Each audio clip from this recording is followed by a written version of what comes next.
स्वागत है दोस्तों आपके अपने चैनल ऑन स्टडी क्लास पर। मैं आज आप लोगों के साथ एक क्वेश्चन लेकर के आया हूं जो कि आप लोगों के सामने है। बहुत ही अच्छा क्वेश्चन है, परंतु इसका बनाने के लिए क्या करना होगा और क्या सरल तरीका है मैं आज आप लोगों को बताऊंगा। तो देखिए, सबसे पहले इस तरह के क्वेश्चन अगर आपके पास आए तो आपको कुछ फार्मूले याद करके रखना होगा।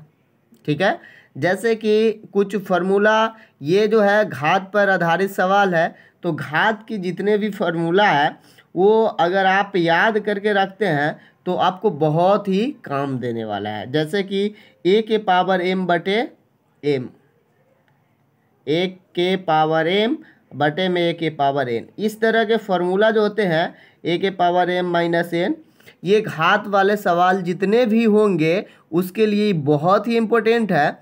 अगर आप लोग अगर इसका वीडियो देखना चाहते हैं तो है, और अगर एनालिसिस का वीडियो अगर चाहिए तो आप लोग कमेंट कर सकते हैं, मैं इस पर बना दूंगा कि किस तरह से ये ऐसे होता है। क्लियर?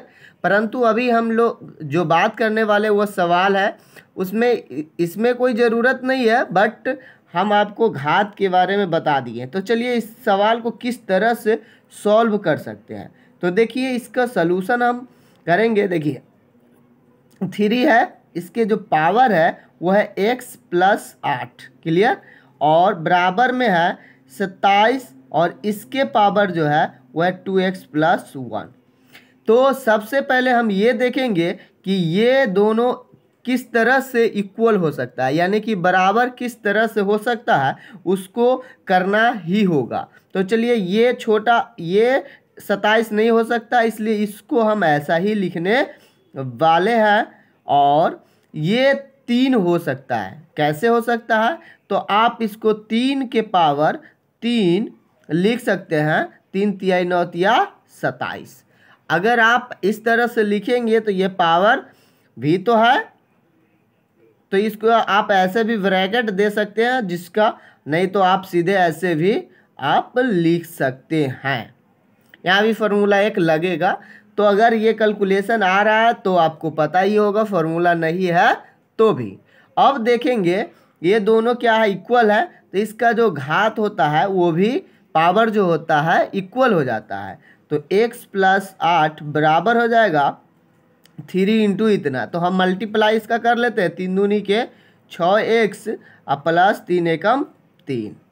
अब ये समीकरण एक तरह से बन गया बहुत ही सरल। तो इसका हम लोग हल कर लेंगे।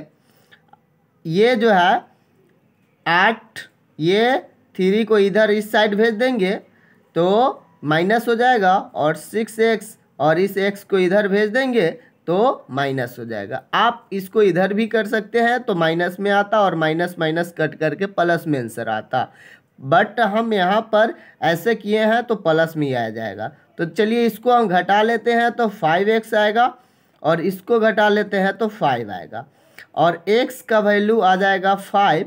यहाँ पर मल्टीप्लाई है तो यहाँ पर आ जाएगा डिवाइड।